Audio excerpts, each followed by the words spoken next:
bit of a gap, I'm back with another video. There's been a lot of requests from people on clarification for GST, that is the goods and services taxation, as far as hospitals are concerned.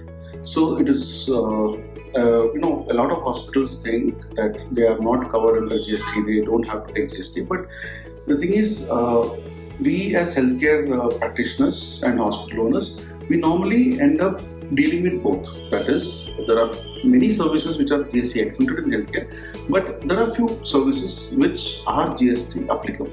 So once you cross the threshold, it is always advisable to take a GST registration. So today we will look at that aspect a bit in detail. Firstly, I would like to tell you that I am not a chartered accountant. This is just to give you an idea on how things are possible. And it is also recommended that after going through this video, you consult your own chartered accountant first and see the feasibility and practicality of having a GST registration and work according to that. Now, so from a doctor's point of view, understand that GST and taxation has got one aspect which is called as input tax credit. So if you buy a product at 100 rupees and you sell that product at 150, so you are supposed to pay tax actually only for the amount that you have generated as profit. So what happens is you collect the tax from the retail customer for the entire 150 rupees and you claim input tax for the buyer's tax, that is the 100 rupees that you bought it from. That time a GST was applied, that GST amount is subtracted from your GST that is collected from the client, from the end user. So that is called as an input tax credit. It is something like the seller, the wholesaler is going to deposit that amount into your GST number, and when you file the GST, you will be able to claim that amount on your credit, and you have to pay only the remaining amount of GST to the government. So there's a bit of a confusion. So the GST ruling, the main ruling, does not specify it very nicely. So a lot of hospitals have taken that step of asking for an advanced ruling. What is an advanced ruling for GST is where, in case of a doubt and ambiguity, anybody, any individual can raise a question to the GST council, which will examine that particular case, and that judgment that they give, the ruling that they give, is applicable for others as well. You can use the advanced ruling judgments for reference for any future cases. So there are two such advanced rulings which is of importance to us. So I'll go through both of them one by one. So I'll put a link in the description for the advanced ruling file documents also. And before that, I would seriously suggest you to go through my previous video on taxation on healthcare items, that is the healthcare goods and healthcare services. So these two things are very different ways in which it is handled. So now let's look at the advanced rulings. This is one of the advanced rulings that you should be aware of. This is of the year 2021, this hearing for academic. This is regarding the applicability of GST applicable items while delivering a GST exempt service. So how do you go about it is, first let's understand the matter in question. Here this was filed by a hospital. This was filed by a hospital who uses various implants and consumables for patients' treatment. So the question here was whether the implants and consumables come under GST and whether a separate tax has to be paid or they come under the healthcare exemption. So here what you should understand is that, I'm coming to the relevant parts, it's a pretty much detailed hearing. So generally when healthcare services are supplied as a principal supply and other bundled services qualified to be treated as part of composite supply, there is no separate GST liability on the separate supplies. So for example, if in the way in which we are delivering a healthcare treatment, for example, if you are doing a surgery or any other kind of treatment, we use lot of items, lot of products which are GST applicable. But since those products are being used in order to give a composite healthcare supply as under a single label, hence those items are exempt from GST and there is no separate GST liability for those items. For instance, if I'm doing a surgery and the surgery uses some betadine, some implants, some sutures, some other materials which are actually applicable for GST, but we are not, billing the patient those items separately, but we are actually billing for the healthcare service, that is the surgery, as a single unit. Then these items are a part of the component supply, hence GST is not payable on these items.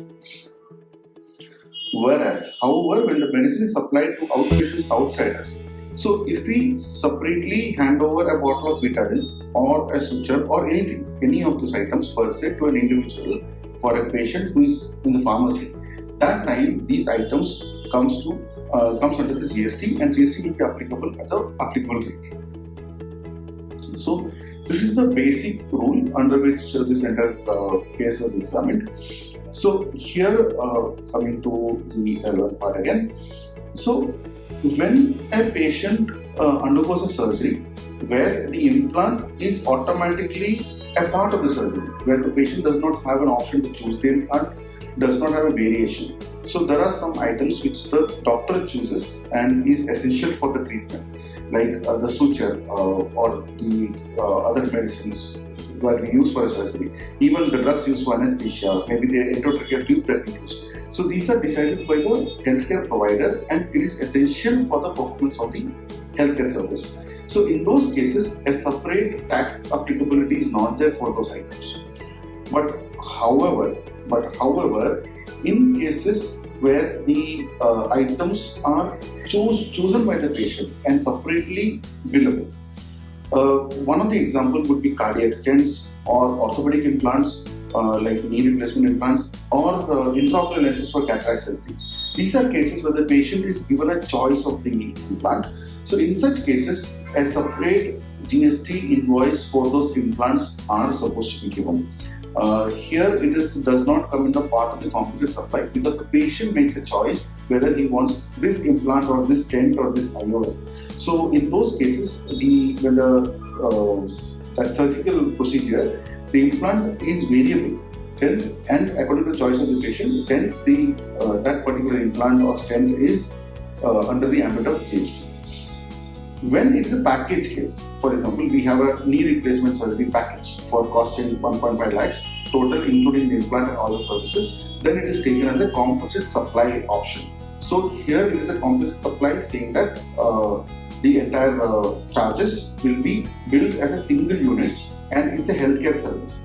But however, if the surgery is billed separately and the implant is billed separately, then that particular implant comes under the ambit of GST. So this is one thing that you should understand.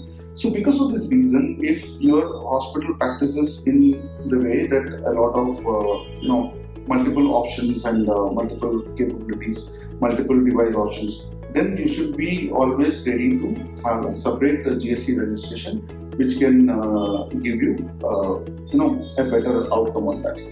Now coming to how to claim the input claims for these conditions is also very relevant in the term that.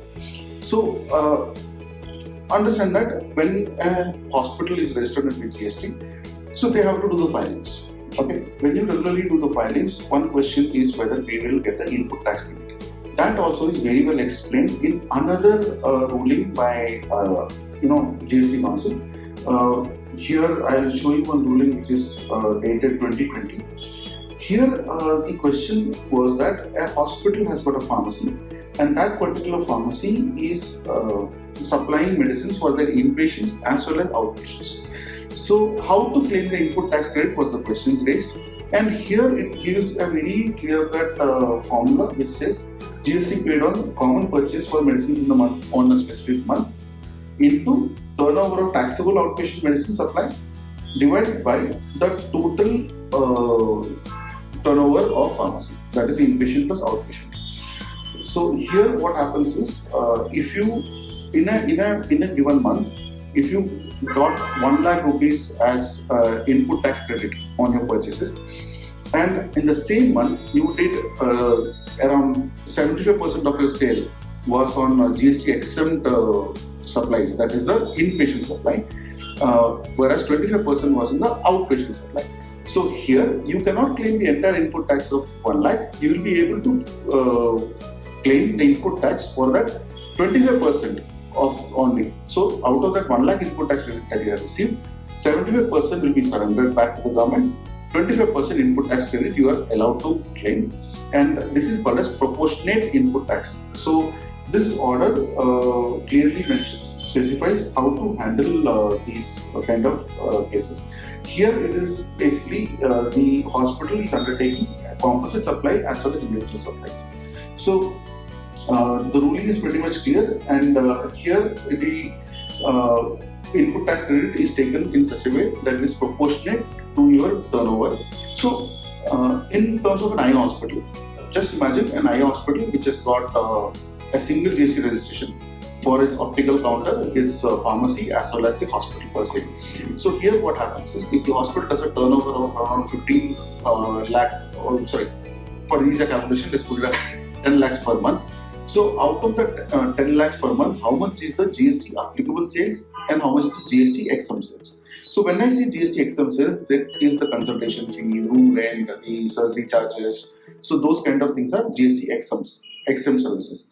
And the opticals and pharmacy sales on the OPD basis is GST applicable services. So in that 10 lakhs, just for the ease of calculation, let's see that if the exempt sales were just 3 lakhs and applicable sales was 7 lakhs, okay, unlikely, but still let's put applicable sales as 7 lakhs and exempt sales as 3 lakhs. So here the hospital has made 7 lakhs from optical sales and pharmacy sales, whereas made only 3 lakhs in surgeries and consultation.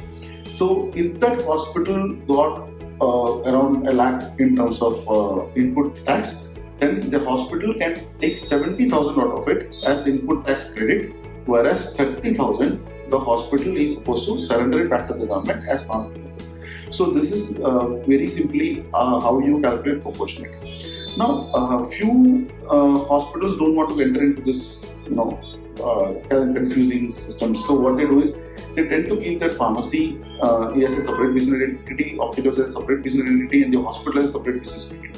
Actually speaking, when you look at the numbers, then it actually makes sense to have a single GST registration for all the services together, because that makes your filing a single time affair and easier to manage. You would be able to take input tax credit benefits much more than what you would have otherwise taken. So you need to decide, calculate. It's just like that new income tax regime, whether old or new. You will have to look at all individually, how much is your turnover and how much is your amount that you're looking at. So accordingly, we will have to decide which way we will be able to make better out of it. But understand that if you are doing exempt services and applicable services, and the benchmark, the threshold for mandatory registration of GST is seen very differently. So if the threshold for the GST registration mandatory is 40 lakhs, so it does not mean that only when your pharmacy revenue increases beyond 40 lakhs you have to take a GST registration. No. When you look at the turnover above 40 lakhs, that includes your all types of revenue, whether exempt or applicable. The moment it crosses 40 lakhs, you will have to take a GST registration mandatorily, even if you are doing even a single rupee of GST applicable transaction. So this is just an introduction into this field. I am not a chartered accountant. I would seriously recommend to speak to a chartered accountant regarding this. Go through these two advanced ruling documents which is given in the description, and take a decision after doing thorough due diligence. So this is a very short video on it. So thank you, and thank you for being a part of this channel, and thank you for all the appreciation.